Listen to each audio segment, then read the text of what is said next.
और आप बोल रहे हैं एक तरफ की धारा 144। अरे यार, धारा 144 आप देखिएगा कि पूरा रांची में लगा दीजिएगा। चाहेंगे कि आप लोग अपना एकता जिस प्रकार से दिखाए हैं वो काबिल तारीफ है, और 24 जिला में छात्रों पहली बार जो ऐसा एकजुटता दिखाए हैं उसको आगे बरकरार रखना है, और पढ़ाई और लड़ाई दोनों जारी रखना है। क्योंकि पढ़ाई नहीं कीजिएगा तो हो सकता है कि बाहरी लोग जो है ना क्या कर रहे हैं कि एक सीधा फिर क्यों बने। झारखंड के बच्चे आखिर क्या समझे हैं, हमें मौका नहीं मिल रहा बाकी राज्यों में, तो अपना राज्य में हम दूसरों को मौका क्यों दें। तो ये तो तृतीय और चतुर्थ वर्ग की जो पदें होती हैं वह राज्य के लोगों के लिए आरक्षित होती है। जोहार, मैं पलटू महतो और आप देख रहे हैं झारखंड प्लस यूट्यूब पर पलटू ऑफिशियल पर। जी हाँ दोस्तों, अभी हमारे बीच हैं सूरज दा, और इनसे हम जानने की कोशिश करेंगे आखिर त्रिदिवसीय आंदोलन जो रहा इसमें से क्या कुछ सामने देखने को मिला, वो सब जानने को। जोहार दा। जोहार जोहार।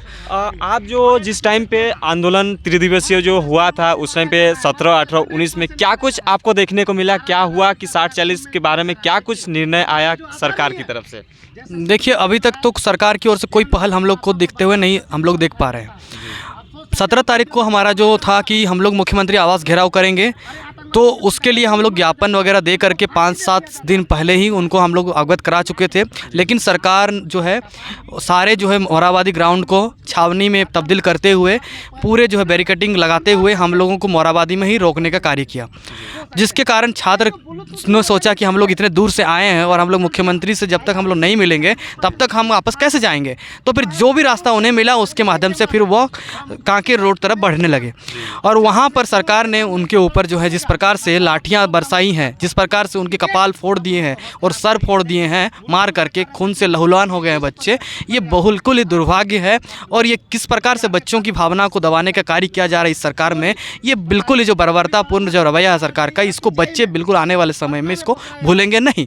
और रहा बात आपका कहना था कि किस प्रकार का कार्यक्रम रहा 17, 18, 19, तो 17 तारीख का कार्यक्रम बिल्कुल सफल रहा। 18 तारीख को भी 24 जिलों में मसाल जुलूस निकाला गया, और रांची का भी मेन रोड में मसाल जुलूस निकाला गया, जिसमें हजारों की संख्या में बच्चे वहाँ पर उपस्थित हुए, और निश्चित रूप से जो है रांची में अपना आक्रोश व्यक्त करते हुए, इसके अलावा तमाम 24 जिलों में बच्चों ने आक्रोश दिखाया और मसाल जुलूस निकाल करके अपना आक्रोश व्यक्त किए। उसके बाद वो भी सफल रहा। उसके बाद 19 तारीख को जो है सभी जिलों में जो है राज्यव्यापी आंदोलन का जो आह्वान किया गया था, जिसमें चक्का जाम करना और हड़ताल करना, और जो है पूरे राज्य को जो है उस दिन एक दिन के लिए जो है आपका राज्यव्यापी जो है हड़ताल करना, उसको आगे किया, और वो भी बिल्कुल सफल रहा। ऐसा पहली बार हुआ जब जो है 24 जिलों में छात्रों ने 72 घंटे का कार्यक्रम को सफल बनाया, और जो एक 90 के दशक में आंदोलन हुआ था जिसको सुरेंद्र सिंह बेसरा के नेतृत्व में किया गया था उस टाइम के विधायक, तो उस प्रकार का जो है यहाँ पर 72 घंटे का फिर से रिपीट किया गया, और तीनों दिन का आंदोलन बिल्कुल सफल रहा। लेकिन प्रशासन के माध्यम से हमें बुला करके जो बातचीत रखने का बात किया गया था, जिसमें हम लोग भी गए थे, तो हम लोगों ने जो हमारी मुख्य 9 मांगे प्लस 1-2 मांगे हमारी एक्स्ट्रा मांगी थी, उसमें तो लगभग 10-11 मांगे हम लोगों ने सरकार को अपनी बातों को पहुंचाने का काम किया।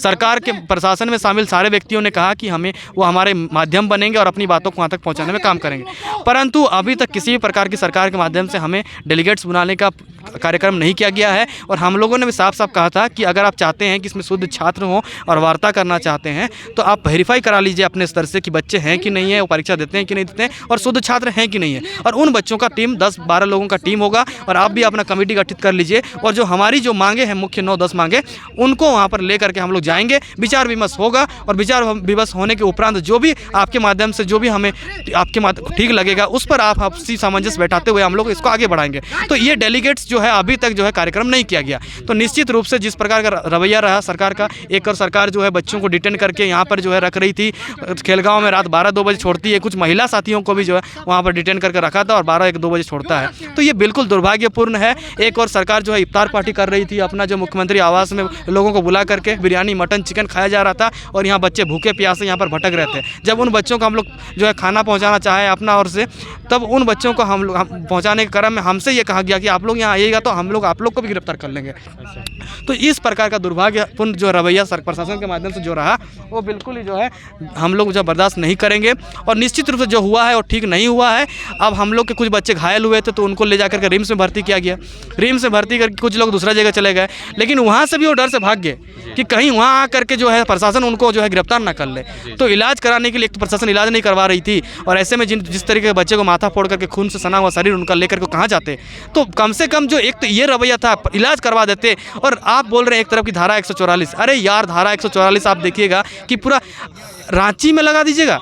बच्चे मोराबादी ग्राउंड में 200 जो है आपका 2 किलोमीटर दूर है ये, आप 200 मीटर में धारा 144 लगाए थे।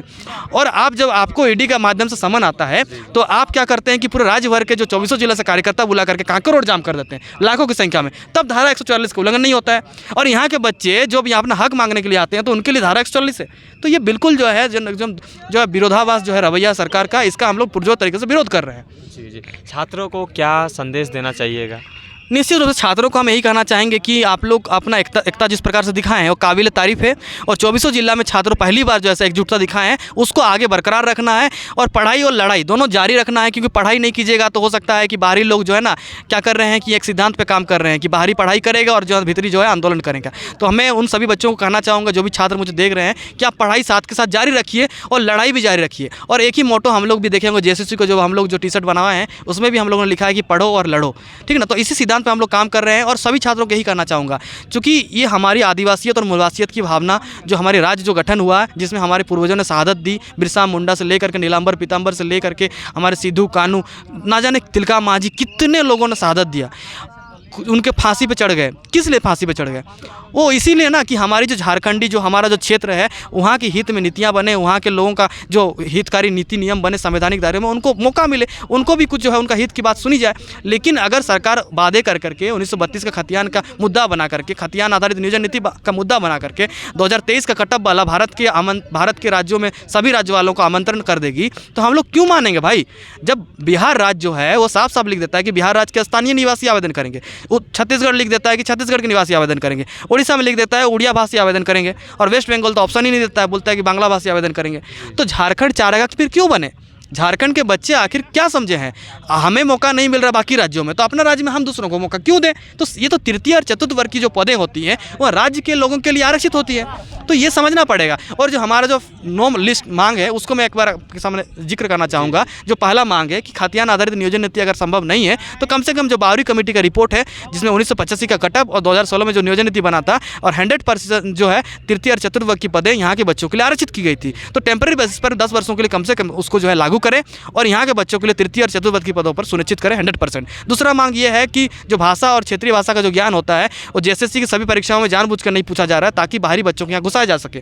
जेई का जब परीक्षा होता है वहाँ पर साफ वहाँ पर खाली जेई का जो टेक्निकल पेपर है वो लिया जाता है और पेपर 1 एंड पेपर 2 का एग्जाम होता है और उसका सिलेबस AGT जो सेंट्रल गवर्नमेंट का जो जेई होता है वो स्टेट गवर्नमेंट का बना दिया गया है। और ताकि जेई में क्या होता है कि जूनियर इंजीनियर बन के आएंगे और उसमें वो मोटा माल होता है, पैसा होता है। आपको याद ही होगा वीरेंद्र नाम किस प्रकार से जो है पैसा घोटाला किए और उनके बच्चे जो एक टी-शर्ट पहनते हैं तो दोबारा उसको छूते नहीं है और 35 हज़ार का टी-शर्ट पहनते हैं। सिंगापुर से पानी मंगाते हैं पीने के लिए। आपने देखा होगा Pooja single, see mingle with money, तो उस जैसे लेडी का आप देख सकते हैं कि जो घोटाला कर रहे हैं और बाहरी लोग जब यहाँ आएंगे तो सेवा नहीं देते हैं, फिर वो जो है लूटने का काम करते हैं। अब हाल ही में 2 दिन पहले सूचना मिला कि IS छवि रंजन का भी ठिकानों पर छापामारी हो रहा है। तो इस प्रकार के रवैया से बाहरी मानसिकता के लोग आएंगे तो लूटेंगे।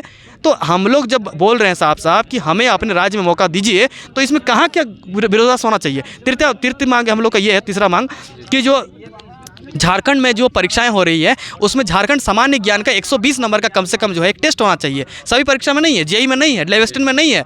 तो हम लोग प्रमुखता से इन 2 मांगों को और बोल रहे हैं कि झारखंड का क्षेत्रीय भाषा का जो नॉलेज टेस्ट जनजातीय भाषा का उसको 120 नंबर का मिनिमम सभी परीक्षाओं में JSSC के माध्यम से किया जाए।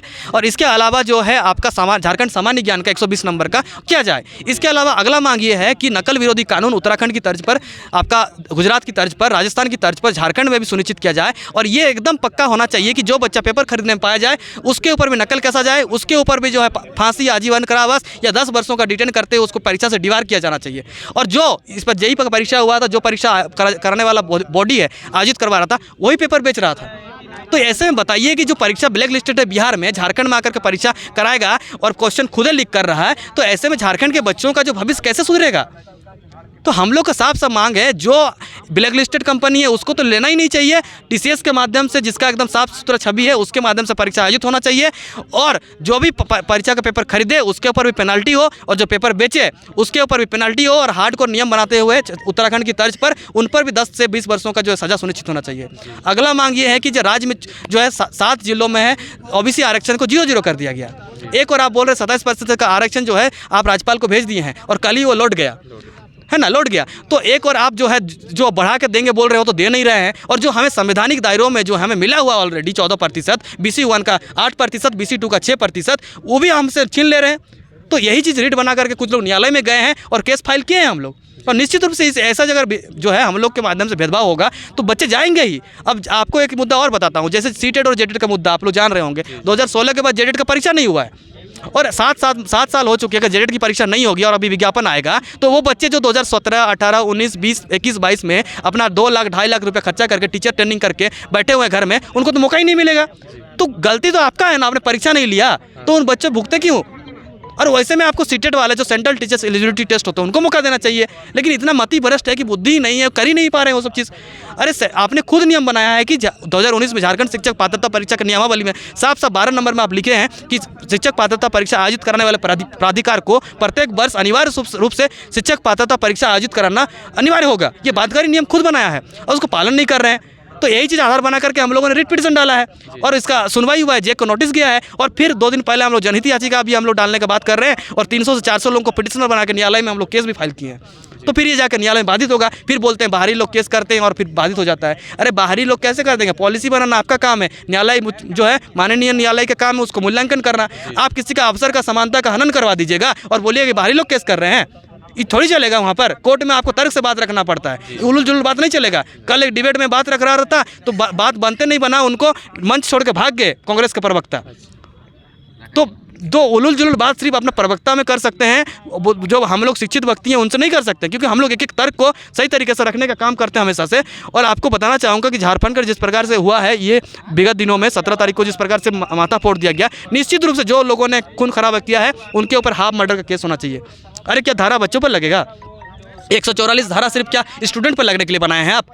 अब प्रशासन का संरक्षण से ऐसा काम कर रहे हैं, आपका जो है घोटाला का जो है फिर जो है लिस्ट जो है तैयार हो रहा है, और बच्चे जो शांतिपूर्ण तरीके से कलम और जो है किताब लेकर आए हुए हैं, जो संविधान को अपना आदर्श मानते हैं, जो है राष्ट्रीय झंडा तिरंगा को अपना आदर्श मानते हैं, उन बच्चों को आप रिटर्न कर ले रहे हैं। तो ऐसे में कैसे होगा? अब बात अगर नहीं सुनेंगे लास्ट में बच्चा क्या करेगा? आखिरी में एक ही ना हमारे पास ऑप्शन है, हम क्या करेंगे?